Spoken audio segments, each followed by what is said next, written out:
స్వచ్ఛమైన నాణ్యమైన గౌదర్పార్ పూజా ఉత్పత్తులు www.gaudarpar.com ద్వారా ఆన్లైన్ లో ఆర్డర్ చేయండి. మీ ఇంటిని దేవాలయంగా మార్చుకోండి. నమస్తే రమ్మగారు. నమస్తే జయ. రమ్మగారు ఏదన్నా పెద్ద కథ చెప్పండి. ఒక పతివ్రత కథ చెప్దామా? పూర్వం ఒకట మాళవ దేశంలో పద్మాకరం అని ఒక పట్టణం ఉండేది. ఆ పట్టణానికి రాజు చంద్రసేనుడు. ఆయన భార్య పేరు మిత్రవింద. ఎంత బాగుందో జుట్టు పేరు.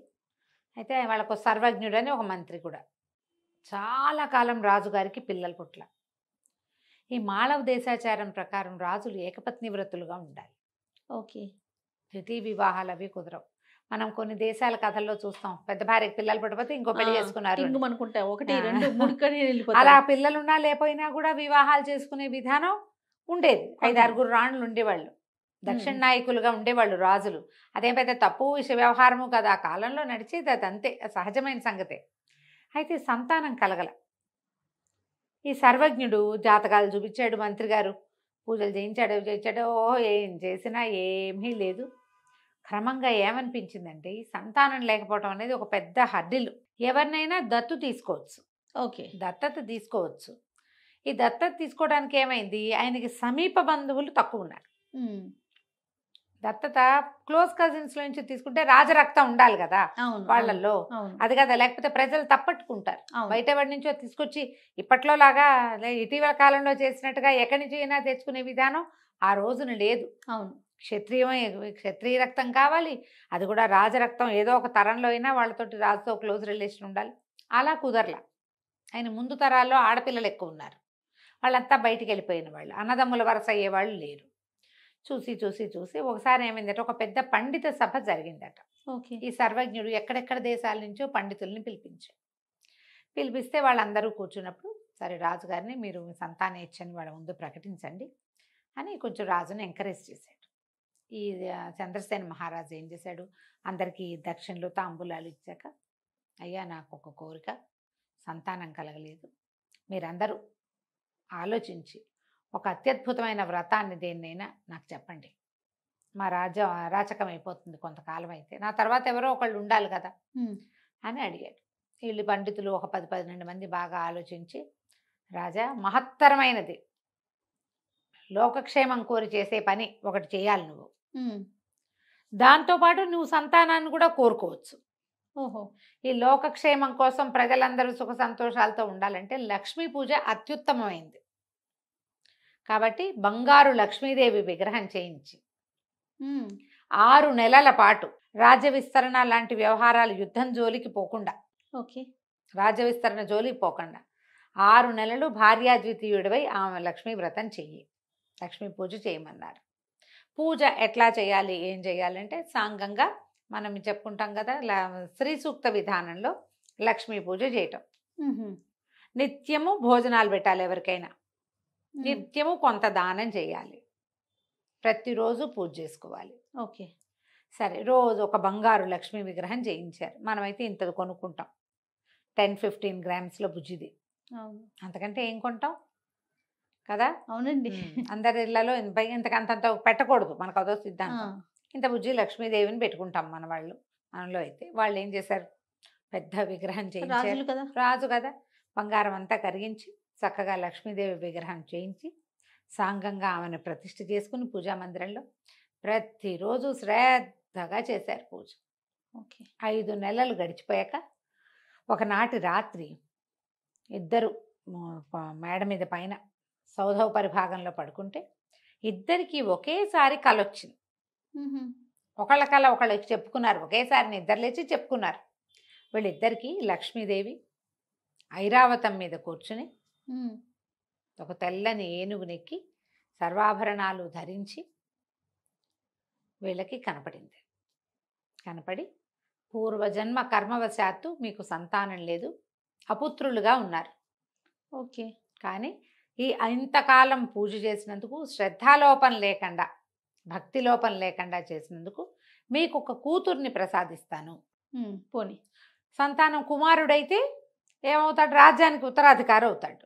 కూతురు దౌహిత్రుడు రాజ్యానికి ఉత్తరాధికారి అయ్యే అవకాశం ఉంది. కాబట్టి మీ రాజ్యానికి ఉత్తరాధికారి కూడా లభిస్తాడు అని చెప్పి అమ్మాయి మంచి లోక విఖ్యాతి పొందేటువంటి పతివ్రతగా ఉంటుంది, ఉత్తమరాలైన కన్యని మీకు కుమార్తెగా ప్రసాదిస్తానని చెప్పింది కళ్ళు. ఓకే. ఆవిడ లేచింది, మహారాజా ఏం కళ వచ్చిందంటే, మహారాజు కూడా నాకు కళ వచ్చింది అన్నాడు. వాళ్ళిద్దరూ ఒకళ్ళకొకళ్ళు చెప్పుకుంటే సేమ్ అదే కళ వచ్చింది. 6 నెలల పూజ పూర్తి చేశారు.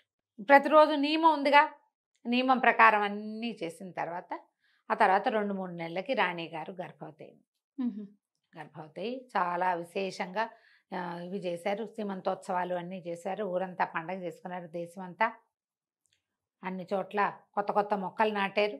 యువరాణి పుట్టబోతోందని, అమ్మాయి పుడుతుందని తెలిసిపోయిందిగా. 10 నెలలకి చక్కటి సర్వాంగ సుందరి అయిన ఒక కన్య జన్మించింది ఈవిడికి, చిన్న బాలిక. ఆ పిల్లకి శ్రీదేవి అని పేరు పెట్టారు. చక్కగా ఉండేది, అందమైన పిల్ల, చాలా బుద్ధిమంతురాలు, గుణవంతురాలు, చెప్పిన మాట వినేది, ఏం చెప్పితే అది నేర్చుకునేది. రకరకాల విద్యలు నేర్పించారు. ఒక 12, 13, 14 సంవత్సరాల వయసు వచ్చింది. ఈ పిల్ల ఈ కోటకి అనుబంధంగా ఒక పెద్ద పార్కు లాంటిది, ఒక తోట లాంటిది డెవలప్ చేశారు. అమ్మాయి స్నేహితురాలతో అక్కడ ఆడుకుంటూ ఉండేది, ఏదో బంతి ఆడుకునేవాళ్ళు. ఒకరోజు బంతులు ఆడుతుంటే పిల్ల అలసిపోయి ఒక అరుగు మీద కూర్చుంది. అక్కడ మామూలుగా అక్కడక్కడ కూర్చోడానికి శిలా వితర్దికలు అంటారు, చిన్న చిన్న రాతిపై సోఫాలు చేయిస్తారు కదా కుర్చీలలో, ఈ మన పార్కుల్లో కూర్చుంటే దూరం నుంచి ఒక పరివ్రాజక ఒక ఆవిడ నడిచి వస్తుంది. ఈ పరివ్రాజక పేరండి, పరివ్రాజక అంటే చెప్తావు, సన్యాసిని. పరివ్రాజకులు అంటారు వాళ్ళని, లేడీస్, ఆడ సన్యాసుల్ని. ఆమె ఒక కాషాయ వస్త్రాలు ధరించి జుట్టది మూడేసుకుని ఉంది, యోగినిలాగా ఉంది. దూరం నుంచి వస్తూ ఈ వెలిగిపోతోంది పిల్ల, సర్వాభరణాలు ధరించి అందంగా చక్కగా ఉంది. 14 ఏళ్ల పిల్ల అంటే కొంచెం కంటికి నదరగా కనపడుతుంది, చిన్నతనం కాదు, ఎదిగిన వయసు కనిపిస్తూ ఉంటుంది. ఆవిడ అట్లా చూస్తూ దగ్గరకు వచ్చింది. దగ్గరకు వస్తే పిల్ల లేచి నిలబడింది. పెద్దవాళ్ళని చూసి దండం పెట్టాలి కదా, పైగా ఇవిడ యోగినిలాగా ఉంది.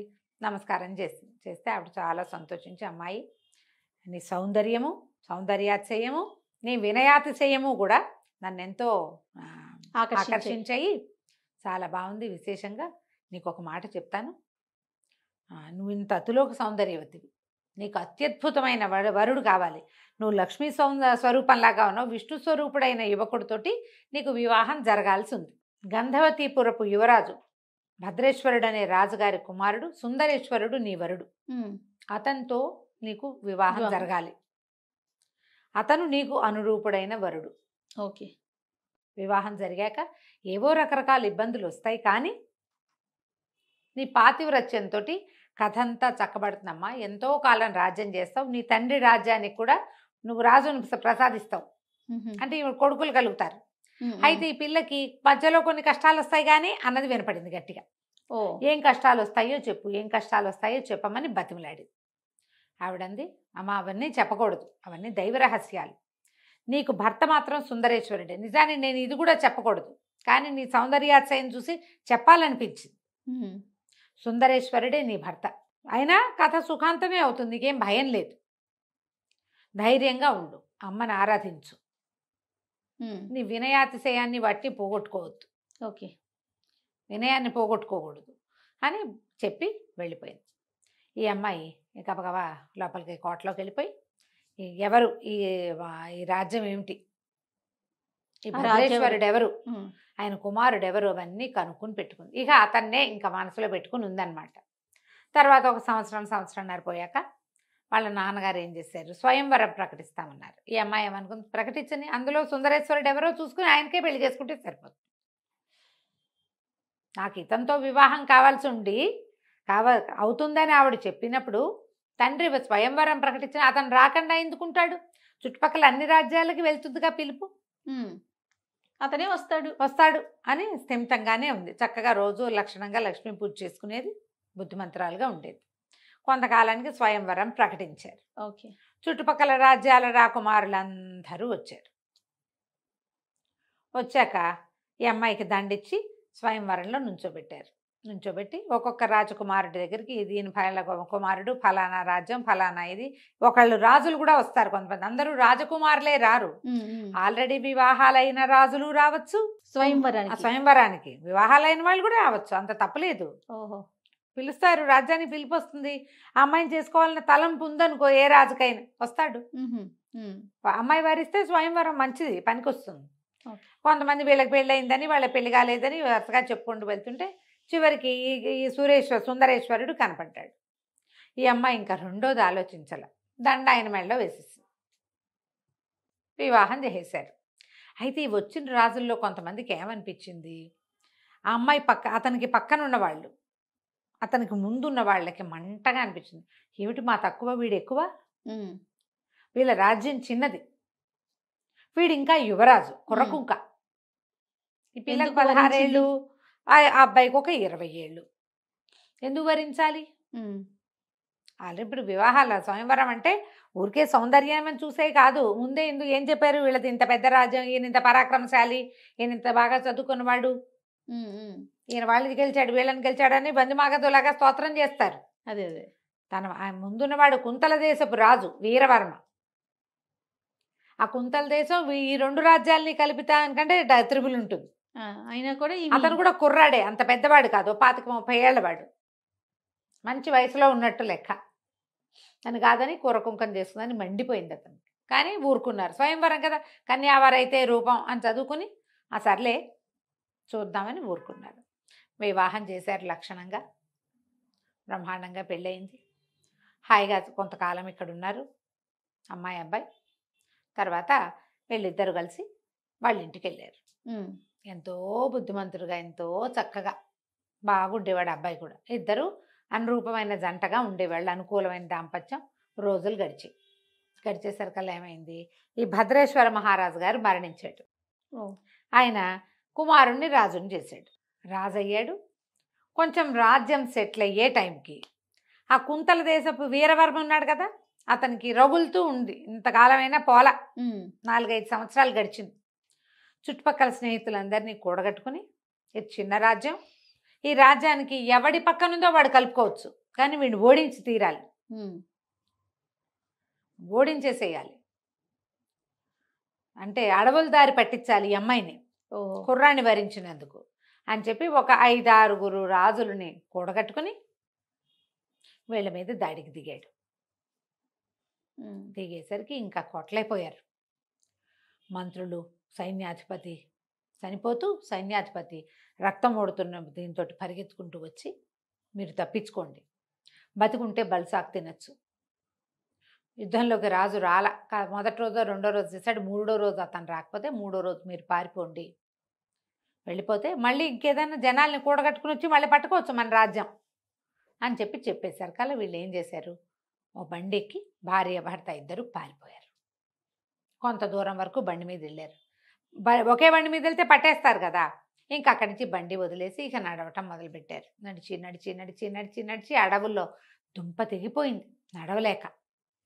ఎవరి వల్ల అవుతుంది మరి, ఇక ఆహారం లేదు, మంచినీళ్ళు లేవు, ఒట్టి కాలు నడవగా నడవగా నడవగా ఒక అడవిలోకి చేరారు. వీళ్ళకి అత్తగారు మావగా వీళ్ళ తండ్రి దగ్గరికి వెళ్ళటం ఇష్టం లేదు. వాళ్ళది చిన్న రాజ్యమే మొదటిది. రెండోది, ఇప్పుడు ఇంత చెడి వెళ్తే అక్కడ ఏం పరువు ఉంటుంది. అది పైగా వాళ్ళు ఏం చేశారు, వివాహం అప్పుడు ఇతనికి రాజ్యం ఇస్తామని చెప్పాల సుందరేశ్వరుడికి, దౌహిత్రుణ్ణి రాజుని చేస్తామన్నారు, ఇంకా సంతానం కలగల. దాంతో అక్కడికి వెళ్ళటం ఇష్టం లేదు.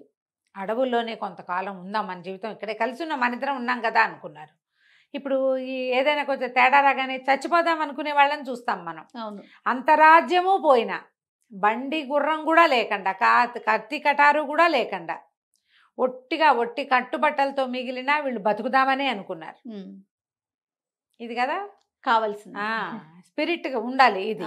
అక్కడి నుంచి ఇంకా అలా వెళ్ళగా ఏమైంది, ఇతను ఒక చెట్టు ఎక్కి చూశాడు, దూరంగా ఒక పల్లి ఉంది, మరి ఆ పల్లెలో ఏమైనా ఆహారం దొరుకుతుందేమో చూద్దాము, పద శ్రీదేవి అని ఈ శ్రీదేవిని వెంట పెట్టుకుని సుందరేశ్వరుడు నడిచి ఆ పల్లెలోకి వెళ్ళాడు. వెళ్తే ఒక కుటుంబం వాళ్ళు ఎవరినికో ఆశ్రయించారు. చాలా దూరం నుంచి వస్తున్నా, వీళ్ళు బట్టలు అవి చూసేసరికల్లా మనుషులేమో దగదగలాడిపోతున్నారు. ఆ పిల్లేమో మరీ సౌందర్య రాసి తెలుస్తున్నారు కదా మనుషులు, ఓల్డ్ మనీ, పూర్వకాలం బాగా ఉన్నవాళ్ళు అనేది తెలిసిపోతోంది. సరే ఏం చేశారు, వాళ్ళు ఏమన్నారు, ఆహారం ఏదో వాళ్ళకి కలిగింది ఏదో పెట్టారు, తినేసి ఆ ఊరి మొగదలలో ఒక గుడి ఉంది. వీళ్ళు వచ్చేటప్పుడు ఆ గుడి చూశారు. ఈ ఇంటి వాళ్ళు వాకిట్లో పడుకోమంటే వద్దు మేము గుళ్ళో పడుకుంటామని చెప్పారు. ఉమ్. చెప్పేసరికి సరే వాళ్ళు కూడా ఏముంది, ఈ ఊరికి ఎవరైనా అట్లాంటి వాళ్ళు వస్తే అన్నాళ్ళు ఎవరిలో ఒకరి దగ్గర అన్నం తిన్నా పోయి గుడి దగ్గర పడుకోవడం పడుకుంటారు. పరిపాటే. అమ్మాయి ఒక్కతే అయితే పంపేవారు కాదు, భర్త ఉన్నాడు కదా పక్కన. అదేలే. సరే ఏదో ఒక చేపాటి కర్ర ఏదో చేతిలో పెట్టి, పెద్ద జంతువులు అవి ఏం రావు బాబు, ఏం భయం లేదు, పడుకోండి, రేపు ఉదయం మాట్లాడుకుందాం, వీలైతే మీరు ఏదో చెడిపోయి వచ్చినట్టున్నారు, ఇక్కడే ఉండటానికి ఏదైనా ఏర్పాటు చూసుకుందరు కానీ ఓ. అని చెప్పారు. ఈ వీళ్ళు బయట కూర్చున్నప్పుడు పిచ్చాపాటి మాట్లాడుతుంటే చుట్టుపక్కల 2-3 వాళ్ళు కూడా చూశారు వీళ్ళని. ఉమ్. అన్నం తినేసాక ఇద్దరు వెళ్ళి అమ్మయ్య అనుకొని ఇప్పటికి 2 రోజులుగా నడుస్తున్నారు, తిండి లేదు పాపం. వెళ్ళి అక్కడ పడుకున్నారు ఆలయంలో. అది ఒక లక్ష్మీదేవి గుడి. ఓహో. వీళ్ళ గుళ్ళో పడుకున్నారు. అర్ధరాత్రి రోజు ఒక పెనుబాము ఆ గుళ్ళోకి వస్తుంది చల్లదనం కోసం. గుడి లోపల భాగంలో చల్లగా ఉంటుంది. వీళ్ళిద్దరు పడుకున్నారు. ఆ పాము లోపలికి వస్తుంటే ఇతని నిద్రలో ఒక పక్కకి తిరిగాడు ఈ రాజు సుందరేశ్వరుడు. ఇతని కాలు సరిగ్గా ఆ పాము తోకకి తగిలింది. అమ్మో. తగిలేసరికి ఆ పాము వెనక్కి తిరిగి చూసి ఎవడో నన్ను తన్నాడని కసిదీరా ఆ కాలు మీద టప కాటేసి తన దారి మీద పోయింది. ఆ పిల్లకి ఏం తెలీదు. ఆ వేసిన కాటలతో తను చచ్చిపోయాడు. అయ్యో. మరణించాడు. నిద్రపోతున్నారు, నిద్రలోనే అయిపోయాడు. పిల్ల తెల్లవారు లేచి చూసుకుంది. తెల్లారు లేచింది, బాగా పొద్దుక్కాకే మెలకు వచ్చింది. ఎందుకంటే నడిచి ఉన్నారు కదా. అయ్యో ఇది దేవాలయం, పూజారులు వాళ్ళు వస్తారేమో, ఏమండి లేవండి బయటికి వెళ్దాం, మొహం కడుక్కుందరు కానీ లేపితే ఏముంది, లేపు. అతను నీలంగా అయిపోయినాడు, తలకాయ పక్కకి వాళ్ళు చేస్తున్నాడు. పిల్ల కేకలు పెట్టింది, అరిచింది, ఏడవటం మొదలుపెట్టింది, పెద్ద పెట్టు నా భర్త అని. ఈ దేవాలయం ఊడవడానికి వచ్చిన వాళ్ళు, పూజారి ఒక పూజ చేసే ఆయన, ఆ ఇళ్ళ వాళ్ళు అందరూ పరిగెత్తుకొచ్చారు. వస్తే ఏముంది, రాత్రి చక్కగా నవనవలాడుతూ ఉన్న 30 ఏళ్ళు కూడా లేని కుర్రాడు ఇప్పుడు చచ్చిపడున్నాడు. బాగా పరిశీలించి పాము కాటేసిందని తెలుసుకున్నారు వాళ్ళు. పాము కాటేయగానే తెలిస్తే ఏదో విరుగుడు ఉంటుంది, నీలమణి ఉంది వాళ్ళ దగ్గర, ఆ మణి తెచ్చి పెడితే బతుకుతాడు. అక్కడి నుంచి ఇంకేదో వేరుంది, సర్పగంధి లాంటి వేర్లేవో ఉన్నాయి. ఆ వేళ్ల రసం కంట్లో పెట్టినా నోట్లో పోసినా బతకచ్చు. గారుడమణి అని ఉంది, ఆ గారుడమణి పెట్టినా బతుకుతాడు. ఒక మూలికలు ఎన్ని ఉన్నాయో వాళ్ళ దగ్గర, కానీ చేయలేకపోయారు. బతుకుండగా తెలియలేదు కదా, చచ్చిపోయి ఎన్ని గంటలు అయిపోయిందో. అక్కడి నుంచి ఊళ్ళో వాళ్ళంతా అయ్యో గుళ్ళో చనిపోయాడని బయటికి తీసుకొచ్చారు. పాపం జాలి పడ్డారు, ఏం చేయాలో తెలీదు. ఏ కన్న బిడ్డో ఇప్పుడు ఏం చేస్తాం, అంత్యక్రియలు చేసేద్దామని వాళ్ళు ఏర్పాట్లు చేసేస్తారు. ఈ అమ్మాయి ఏం చేయాలో తెలీదు, ఏడుస్తూ కూర్చుని నేను ఇప్పుడు ఎక్కడికి వెళ్తాను, నేనేం చేస్తాను, ఊరేసుకుని చచ్చిపోదాం అని చెప్పి.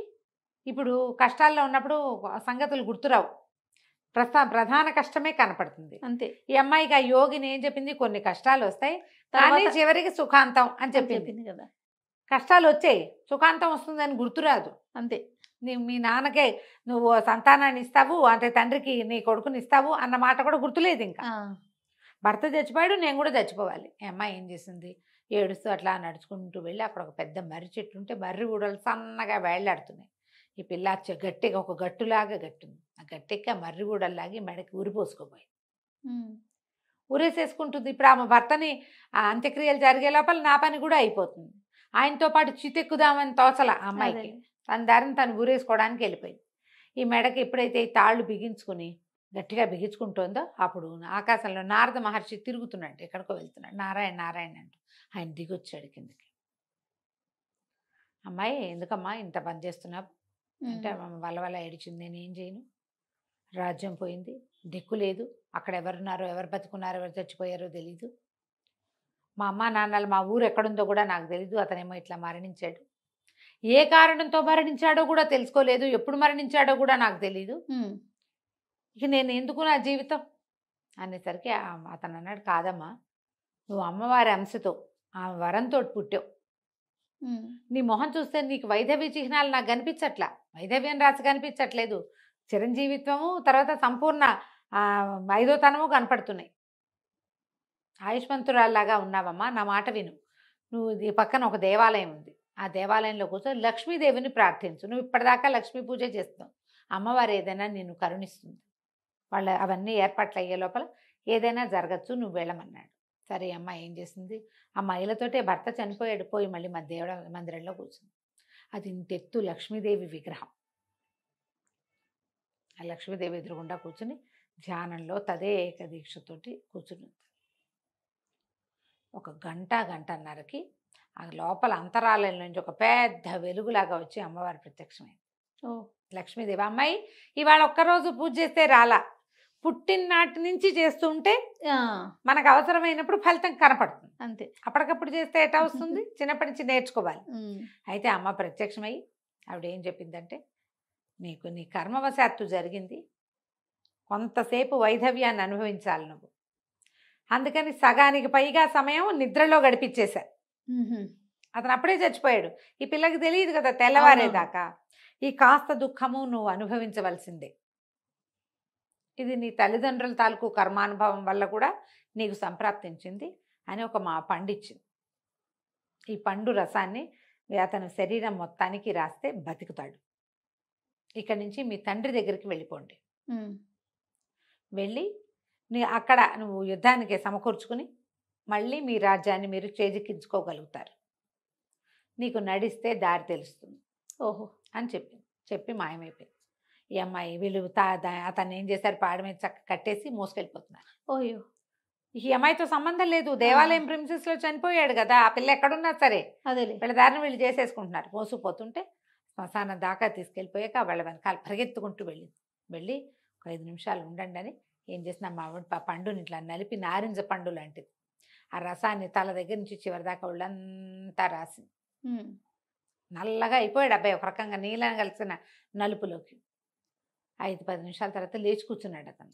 ఓ గోర్ల దగ్గర అక్కడ నలుపు ఉండిపోయిందట, ఎక్కడ అంటలేదో అక్కడ. లేచి కూర్చున్నాడు. కూర్చునేసరికి అంతా ఆశ్చర్యపోయారు. అయ్యో బాబోయ్, ఏం పాతివ్రత్యం అమ్మా, ఎట్లా సంపాదించావు ఇంత శక్తి నువ్వు, ఇన్ని గంటల క్రితం చచ్చిపోయిన వాడిని ఎట్లా బతికించావు అని అందరూ ఆశ్చర్యపోయారు. నేను కాదు నాయన బతికించింది, మీ ఊర్లో ఉన్న లక్ష్మీదేవి, ఆవిడే నాకు ఈ వరం ఇచ్చిందని చెప్పేసరికి వాళ్ళు వీళ్ళు ఏం చేశారు, ఆ దేవాలయం అంతా మళ్ళీ శుభ్రం చేసి బొల్డని కొలుపులు చేసి అమ్మవారికి పూజలు జరిపించి, మరి తను చనిపోయాడని భావించారు కదా, సరే వీళ్ళిద్దరికి ఆ భోజనం పెట్టి వీళ్ళకి బాగా శ్రమ తీరేదాకా ఉంచుకుని తర్వాత 2 మనుషులు తోడొచ్చి ఆమె రాజ్యం దాకా దింపారు, శ్రీదేవిని సుందరేశ్వరుని. వీళ్ళు ఆ రాజ్యానికి ఎల్లల్లో ఉన్నారు, దానికి సంబంధం లేదు. కానీ వీళ్ళ సరిహద్దులు దాటితే వాళ్ళ రాజ్యంలోకి వెళ్ళిపోతారు, ఆ పద్మాకరానికి వెళ్తారు. అక్కడి నుంచి ఇక మాళవ దేశం వైపుగా నడిచి వెళ్ళి తండ్రిని కలుసుకున్నారు. తండ్రికి ఆల్రెడీ వార్త వచ్చింది, కూతురు అల్లుడు ఏమైపోయారో అని వెతుకుతున్నారు. కానీ వాళ్ళు అప్పటికే ఏం చేశారు, చాలా మటుకు సైనిక బలాల్ని సమకూర్చుకున్నారు. ఒకవేళ అల్లుడు తమ దగ్గరికి వస్తే యుద్ధానికి వీలుగా అనమాట. ఈ సమకూర్చుకున్న బలాలతోటి ఇంకొక 6 నెలలు ప్రయత్నం చేసి మళ్ళీ వీళ్ళు అక్కడ కుంతల దేశం మీదకి యుద్ధం చేశారు. ఓకే, అందరినీ కలుపుకున్నాడు ఆయన. నా కూతురికి స్వయంవరం చేసుకునే అవకాశం లేదా, పైగా ఈరోజు స్వయంవరమై నువ్వు ఈరోజు యుద్ధం చేస్తే బాగుంటుంది, స్వయంవరమైన 5 సంవత్సరాలకి ఆ కక్ష మనసులో పెట్టుకుని ఇంత పని చేశాడని కొంతమంది స్నేహితులకు ఉత్తరాలు రాసి ఇట్లా మా కూతుర్ని అల్లుడిని దారులు పట్టించాడు, అడవి దారులు పట్టించాడు దుర్మార్గుడు అని రాసేసరికి వాళ్ళు మేము కూడా వస్తా ఉన్నారు. అందరూ కలిసి మళ్ళీ కుంతల దేశం మీద పడ్డారు. యుద్ధంలో వీరవర్మ ఓడిపోయాడు, వీళ్ళకి ఆ రాజ్యం కూడా దొరికింది. కొంతకాలానికి శ్రీదేవికి సంతానం కలిగింది. వాడే తొలుత పుట్టిన కుమారుణ్ణి మళ్ళీ పద్మాకర రాజ్యానికి రాజుని చేశారు. ఎంతకాలమో చిరంజీవులుగా చాలా సంవత్సరాలు రాజ్యం చేశారు. వాళ్ళ పిల్లలు మనవలు మునిమనవలు వచ్చేదాకా భార్యాభర్త కలిసి సంతోషంగా ఉన్నారు. కథ కంచికి మనం ఇంటికి. బాగుంది, కొంచెం పెద్ద కథ అయినా కూడా చాలా బాగుంది. నమస్తే. నమస్తే.